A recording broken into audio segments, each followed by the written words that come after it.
Momen JJ disoraki saat pertama kali manggung di tengah isu perselingkuhan Syahnas dan Randy. JJ Govinda bereaksi saat disoraki penonton kala manggung di tengah skandal perselingkuhan Syahnas dan Randy Kecharden. Tak ingin terpuruk, JJ akhirnya memilih tampil di publik di tengah aib perselingkuhan Syahnas dan Randy.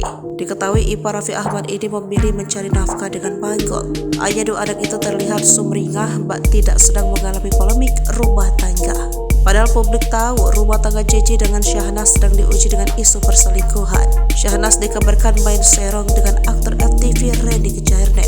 Isu tersebut pertama kali dibongkar oleh istri Randy, Lady Nayawan. Belakangan Randy pun mengakui perselingkuhannya dengan Syahnas. Alih-alih menggelar klarifikasi, JJ sibuk mencari nafkah. Seperti yang terlihat dari rekaman netizen di media sosial, JJ tampak tengah manggung bersama band Govinda. Duduk di belakang drum, JJ langsung tersenyum kala disapa warga. Bak sadar dirinya jadi pusat perhatian gara-gara skandal Syahnas, JJ bersikap tenang.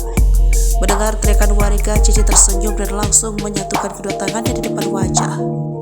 JJ pun sempat terlihat memberikan tanda hati kepada warga yang meneriakinya dengan keras. Pun saat ada warga yang menggodanya, JJ langsung tersipu malu.